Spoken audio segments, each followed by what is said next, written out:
अध्यक्ष महोदय, माननीय सांसद द्वारा उठाया गया प्रश्न अत्यंत गंभीर है। भारत सरकार नागरिकों को सर्वोच्च प्राथमिकता देती है, चाहे विमान यात्रा हो या सड़क यात्रा। जहां तक विमान हादसों की बात है, अधिकतर घटनाएं तकनीकी गड़बड़ी के कारण ही होती हैं। इसमें हमारी सरकार सुधार के प्रयास कर रही है, जैसे DGCA नागरिक उड्डयन महानिदेशालय द्वारा सभी विमानों को नियमित सुरक्षा और जांच अनिवार्य कर दी गई है। इसी के साथ साथ पायलटों की प्रशिक्षण प्रणाली को भी सख्त किया गया है। माननीय अध्यक्ष महोदय, मैं आपके माध्यम से जानना चाहती हूँ कि आम जनता सड़क मार्ग से यात्रा करती है और सड़क हादसों में अपनी जान गंवाती है, उनके सुरक्षा के लिए सरकार की क्या रणनीति है?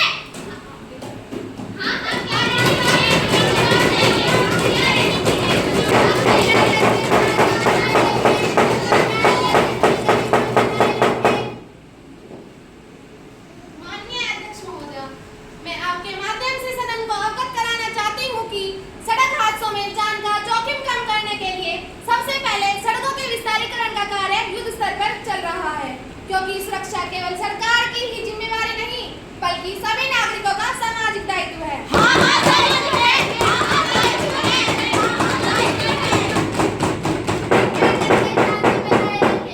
जिसके तहत ड्राइविंग लाइसेंस के नियम कड़े कर दिए गए हैं। सरकार ने 2030 तक दुर्घटनाओं में 50% कमी लाने का लक्ष्य रखा गया है। इसके साथ साथ यातायात नियमों का उल्लंघन करने वालों को डिजिटल माध्यम से जोड़ा गया है, जिससे भ्रष्टाचार में कमी लाई जा सके। इसके साथ ही चौराहों पर कैमरों की व्यवस्था कर दी गई है। नेशनल हाईवेज पर CCTV निगरानी, auto challan system and speed limit alert लागू किए गए हैं।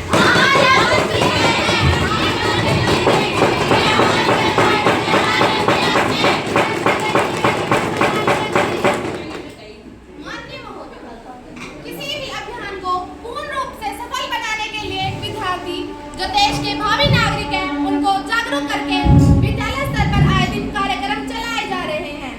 सड़क हादसों में घायल व्यक्तियों को गोल्डन आवर में इलाज मिले और कोई भी नागरिक घायलों की मदद करने से ना डरे, एवं नागरिकों को जागरूक करने के लिए सड़क सुरक्षा अभियान चलाया जा रहा है। प्रश्न संख्या 117, माननीय सांसद मिस खुशी। माननीय अध्यक्ष महोदय, मैं आपके माध्यम से माननीय सूचना एवं प्रसारण मंत्री से जानना चाहती हूँ कि जैसे सोशल मीडिया आज के समय की बुनियादी जरूरतें बन रही हैं, इसके बिना जीवन जीना असंभव सा प्रतीत हो रहा है। अध्यक्ष महोदय, इस आभासी जाल में प्रत्येक व्यक्ति फंसता जा रहा है। रील संस्कृति में रचनात्मकता को नहीं बल्कि काल्पनिकता को बढ़ावा मिल रहा है। मैं माननीय संचार मंत्री से आग्रह करना चाहती हूँ कि इस दोधारी तलवार को नियंत्रित किया जाए, नहीं तो यह हमारे सामाजिक ढांचे को छिन्न भिन्न कर देगा।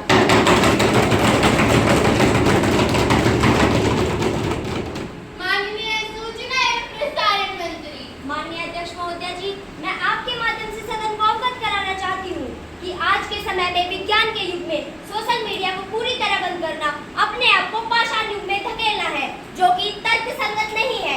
इस मामले में संवेदनशीलता पर बल दिया जा रहा है। इसके साथ साथ सोशल मीडिया पर गलत जानकारी रोकने के लिए IT नियम 2021 लागू किए गए हैं।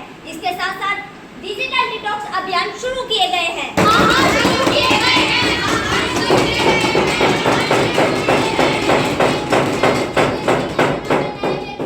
अध्यक्ष महोदय, मैं आपके माध्यम से ये जानना चाहती हूँ कि सरकार डिजिटल फ्रॉड रोकने के लिए क्या प्रयास कर रही है?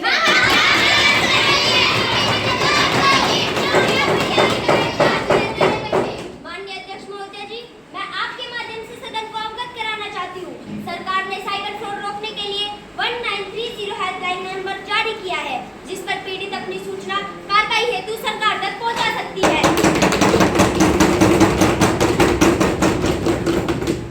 प्रश्न संख्या 119, माननीय सांसद मिस मोनिका। माननीय अध्यक्ष महोदय, मेरा प्रश्न मानवीय कौशल विकास एवं उद्यमिता मंत्री से है कि G20 शिखर सम्मेलन में भारत ने वसुधैव कुटुंबकम की भावना के तहत विश्व के युवाओं को कौशल प्रशिक्षण से जोड़ने की प्रतिबद्धता जताई है। ऐसे में जानना चाहती हूँ, स्किल इंडिया मिशन के G20 देशों के साथ किस प्रकार जोड़ा जा रहा है? क्या भारत के युवाओं को वैश्विक स्तर की स्किल देने के लिए सरकार द्वारा कोई विशेष समझौता किया जा रहा है? ग्रामीण और पिछड़े देशों युवाओं को अंतर्राष्ट्रीय स्तर पर प्रतिस्पर्धी बनाने के लिए सरकार की क्या रणनीति है, हम यह जानना चाहते हैं।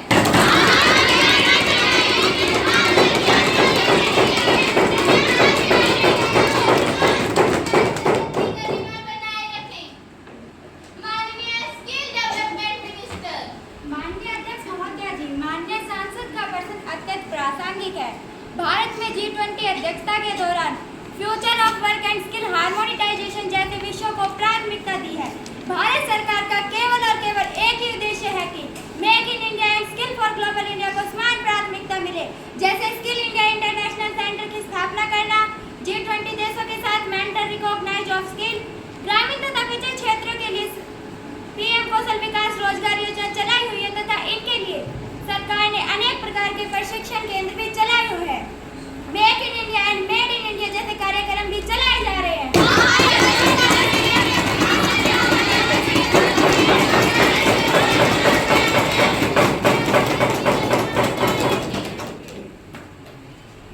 माननीय सभासदों, अब प्रश्नकाल समाप्त होता है और शून्यकाल आरंभ होता है।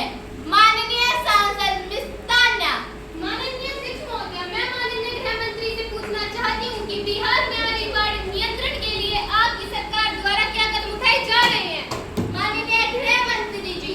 माननीय अध्यक्ष महोदय, माननीय सांसद द्वारा उठाए गए प्रश्न अत्यंत गंभीर है। बिहार में बाढ़ से निपटने के लिए जगह जगह एनडीआरएफ खास टीम बनाई गई है। इस टीम का नेतृत्व अनुभव वाले रिटायर्ड इंजीनियर कर रहे हैं। राहत व बचाव कार्य जोरों से चलाया जा रहा है।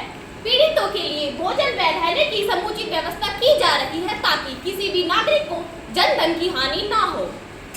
अध्यक्ष महोदय जी, माना कि बाढ़ पीड़ितों के लिए सरकार प्रयत्न कर भी रही है, परंतु हम आपके फैसले से संतुष्ट नहीं है।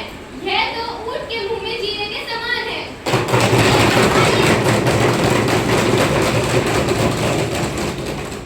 माननीय अध्यक्ष महोदय, यह सही है कि कुदरत अपना कहर बरपा रही है, परंतु सरकार नागरिकों के जीवन को बचाने के लिए प्रतिबद्ध है और जनता के जीवन को बचाने के लिए पुरजोर प्रयास कर रही है। प्रश्न संख्या 52। माननीय सांसद मिस तमन्ना। माननीय अध्यक्ष जी, मैं सड़क एवं परिवहन मंत्री से पूछना चाहती हूँ कि आए दिन जाम की समस्या बनी रहती है, उससे निपटने के लिए सरकार क्या कदम उठा रही है। माननीय गृह मंत्री जी। माननीय सड़क एवं परिवहन मंत्री। माननीय अध्यक्ष महोदय, जाम की समस्या से निपटने के लिए सरकार ने रूट डाइट प्रणाली लागू की है। ट्रैफिक नियमों का सख्ती से पालन करवाने के लिए जगह जगह पर ट्रैफिक पुलिस की तैनाती की गई है। माननीय महोदय, ये सही है कि सरकार इस दिशा में प्रयासरत है, परंतु क्या इससे जाम की समस्या से लोग निजात पा सकेंगे?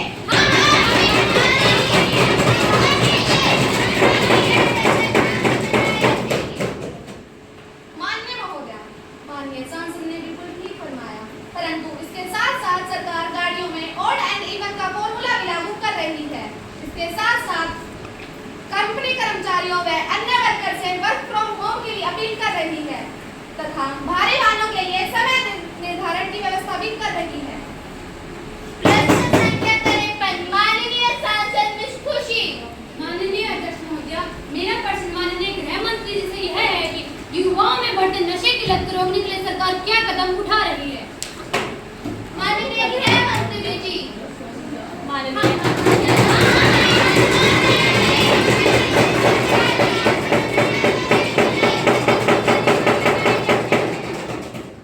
माननीय अध्यक्ष महोदय, मैं आपके माध्यम से सदन को अवगत कराना चाहती हूँ कि सरकार युवाओं में फैल रही नशाखोरी को रोकने के लिए ड्रग्स बिक्री पर नियंत्रण लगा रही है। बिक्रीकर्ताओं के पकड़े जाने पर कठोर दंड का प्रावधान भी कर रही है। माना कि सरकार ने ड्रग्स बिक्री पर प्रतिबंध लगाया है, परंतु देश में चोरी छिपे युवाओं को इसका आदी बनाया जा रहा है और शिक्षण संस्था, कॉलेज व स्कूल में युवा इससे पीड़ित पाए जा रहे हैं।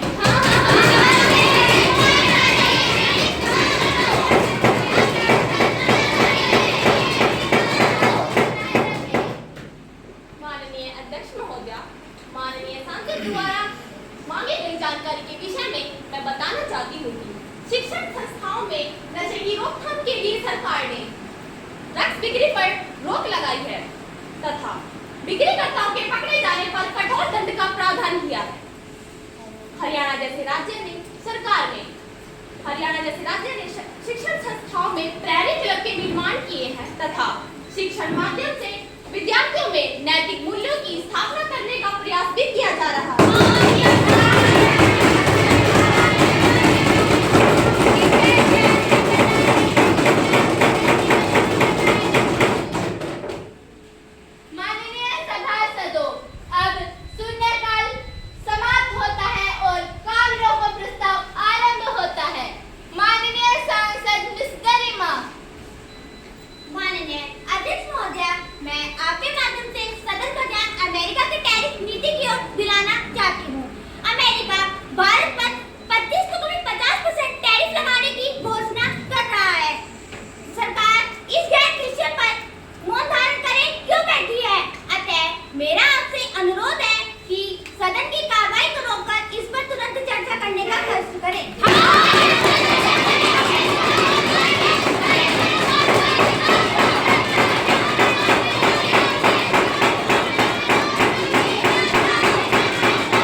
जी हाँ, मैंने आज सुबह 10 बजे इसका नोटिस दिया है। इसकी जांच की जाएगी जब वह मेरे पास आएगा और विचार करके निर्णय बता दिया जाएगा। जी अध्यक्ष। माननीय सभासदों, अब विशेषाधिकार हनन नोटिस समाप्त होता है। अब सदन के पटल पर आवश्यक दस्तावेज रखे जाएंगे। माननीय सांसद मिस मेघा। अध्यक्ष महोदया, मैं आपकी अनुमति से न्यायाधीश यशपाल त्यागी के विरुद्ध महाभियोग प्रस्ताव का नोटिस सदन के पटल पर रखती हूँ।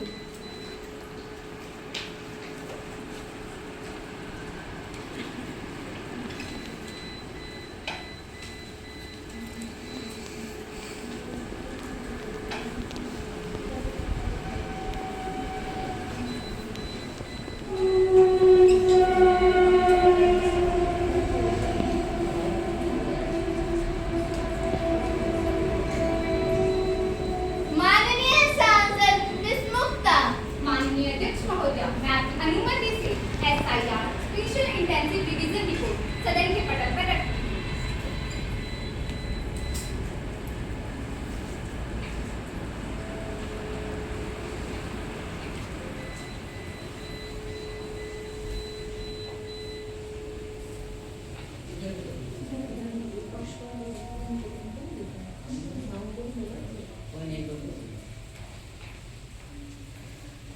माननीय शहरी विकास मंत्री, अध्यक्ष महोदय, मैं आपकी अनुमति से झुग्गी झोपड़ी में रहने वालों के हित के लिए किए गए कार्यों की अधिनियम संबंधी रिपोर्ट सदन के पटल पर रखती हूँ।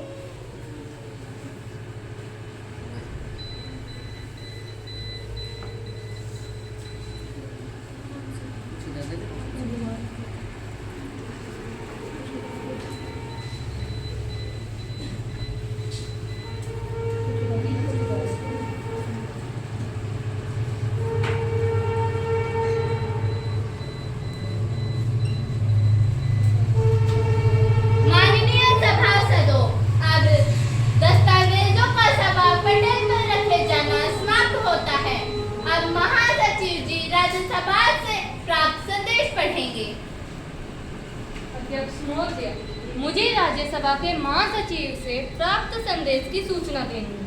मैं राज्यसभा द्वारा पारित किए गए वक्फ विधेयक 2025 के प्रति संकलन करने का निर्देश हुआ है, जो राज्यसभा द्वारा अप्रैल 2025 में हुई बैठक में पारित किया गया था। महासचिव राज्यसभा द्वारा पारित किए गए एक विधेयक के प्रति सभा पटल पर रखेंगे। अध्यक्ष महोदय, मैं राज्यसभा द्वारा पारित किए गए वक्फ विधेयक 2025 के प्रति सभा पटल पर रखती हूँ।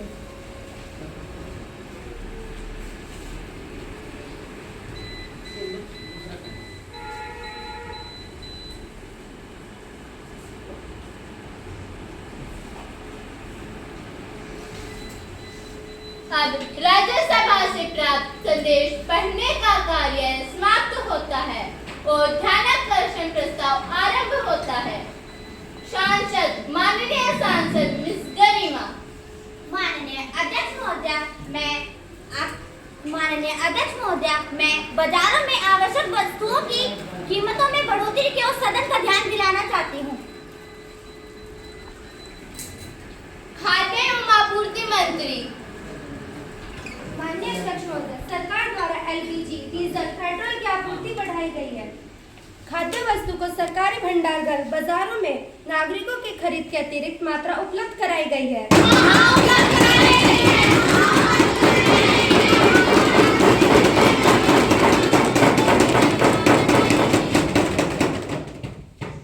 माननीय सभासदों, अब ध्यानाकर्षण प्रस्ताव समाप्त होता है।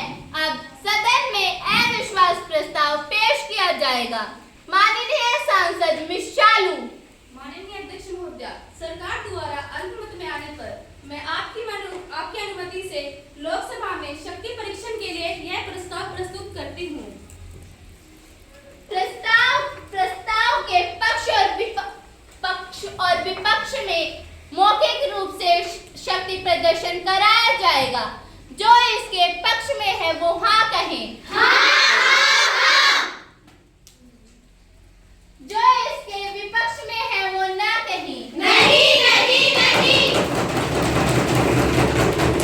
सदन में ना कहने वालों का बहुमत है। सदन में ना कहने वालों का बहुमत है। सदन में ना कहने वालों का बहुमत है। अतः बहुमत के आधार पर प्रस्ताव पास किया जाता है।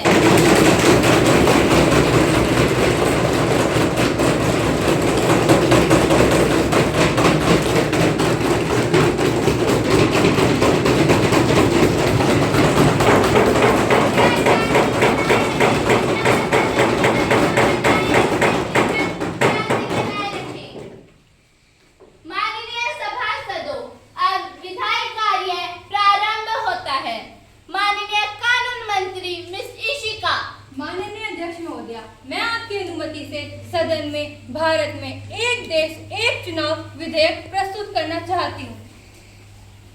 माननीय सभासदों, कानून मंत्री को सदन में एक देश एक चुनाव प्रस्तुत करने की अनुमति